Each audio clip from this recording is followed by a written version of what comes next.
And I would rather have a good plan A than a bunch of great plan C's. They're like, oh yeah, we got a solid guy that we've invested in, backup, good backup money all over the roster. How are your starters? Don't ask me that question. Like, I'd rather have good starters. ESPN's Aaron Schatz put out a very interesting article today where he identifies a position of need for every team in the NFL. For the Commanders, the paragraph is pretty short, which I think is a relevant point here. In fact, I think it's actually the most important point here because when you look at some other teams, especially teams that are not very good, there's much more writing. There's much more, I think, intense needs, right? Like some teams, it's like they need this thing. And for some of the better teams, it's like, hey, they need this depth. And the Commanders are a quick write-up.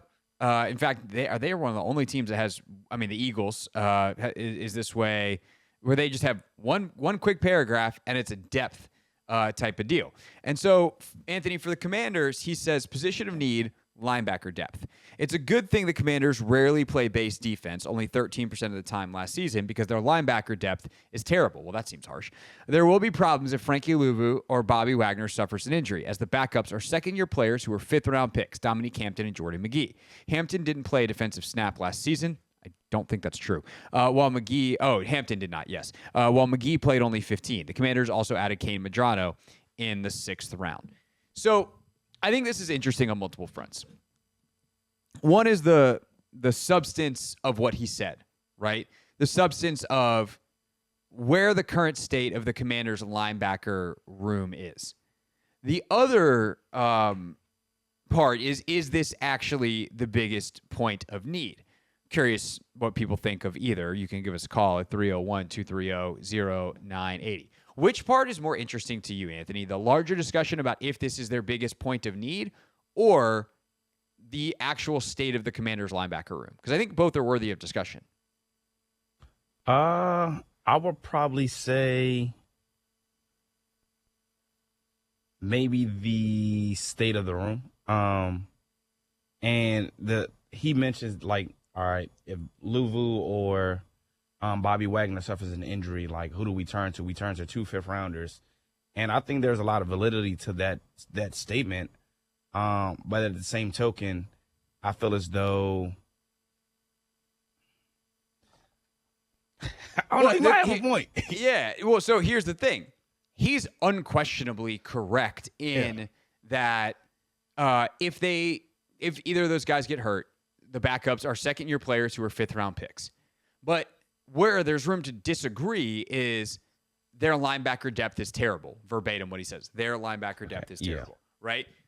Is turning to Jordan McGee in year 2 and Dominique Hampton in year 2 an actual problem? And that I don't know. And to pretend otherwise is to be arrogant because Dan Quinn doesn't know. Ken Norton Jr. doesn't know. Their linebackers coach, Joe Witt Jr., their DC, doesn't know because we haven't seen these guys play yet.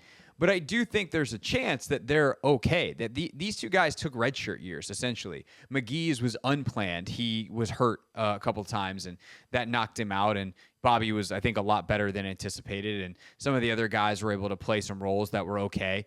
But then for Hampton, like, he was a safety converted into linebacker. And even in the preseason, you know, that Miami game, like the one time we kind of saw him do it, pretty good. Now, it's a preseason. We know the preseason is very, very different than the regular season. One, he was playing against a lot of dudes who probably aren't even in the league. And two, schematically, it is a totally different ask. And the hardest part about playing linebacker in the NFL is the neural load, the mental side of the game. But if he can be a piece, like, that becomes pretty fascinating.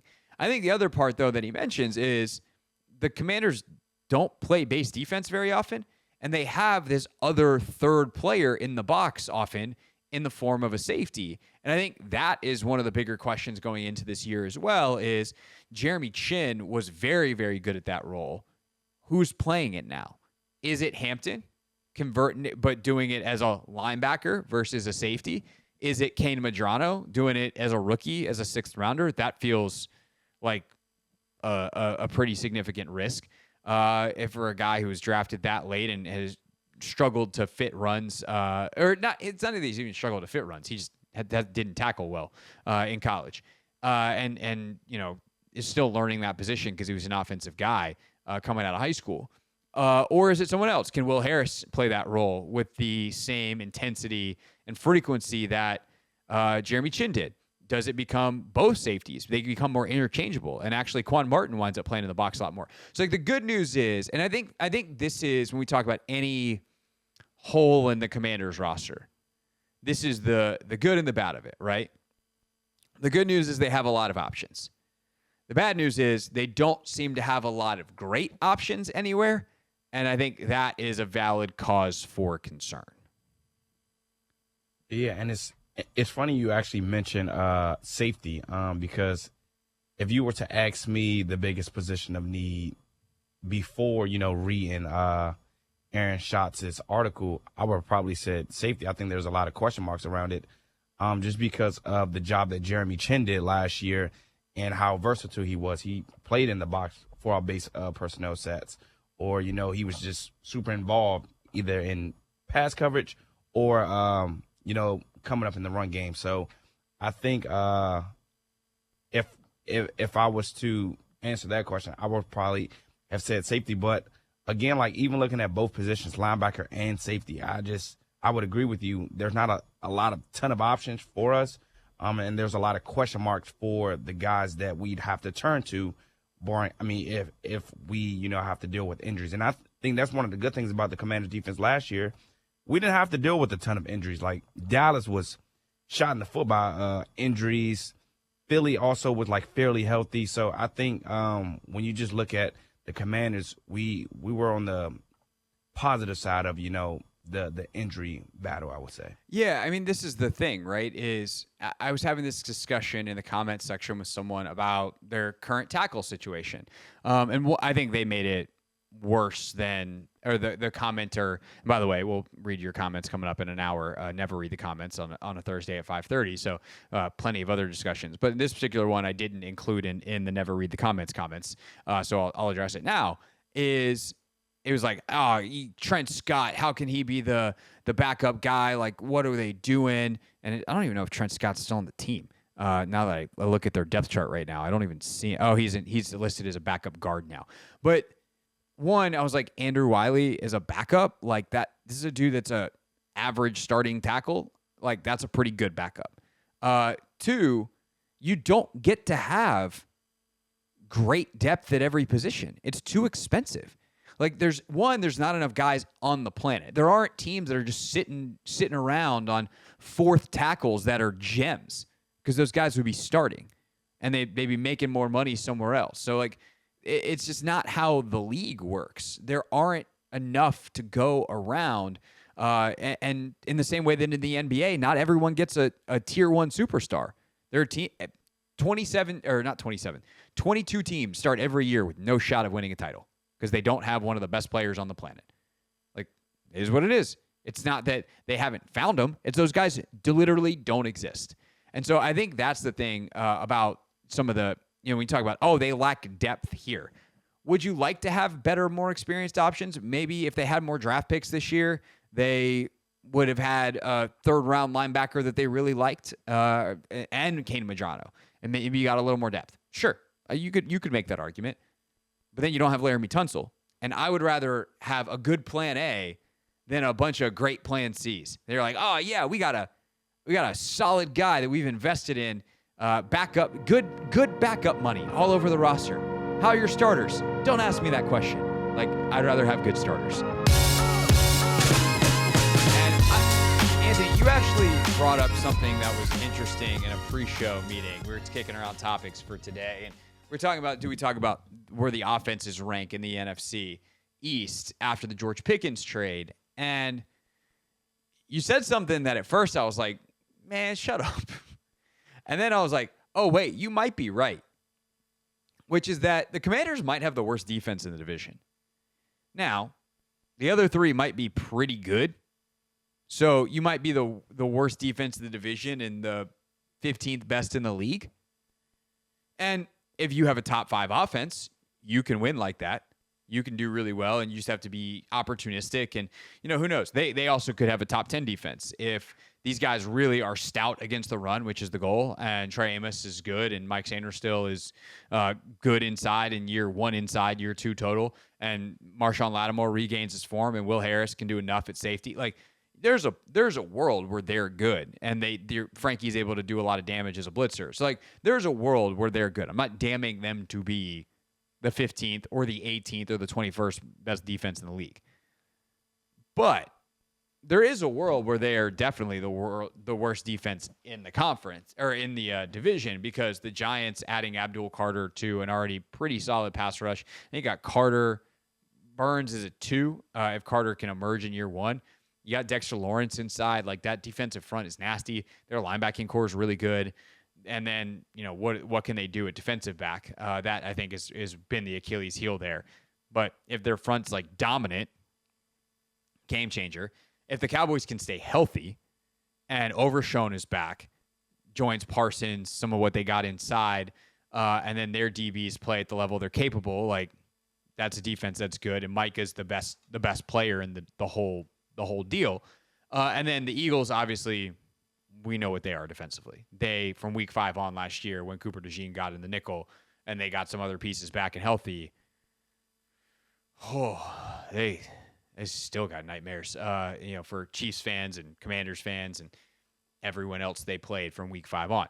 So I do think it's fair to look at every level. And I think the funny thing is, I think the consternation has mostly been along the defensive line.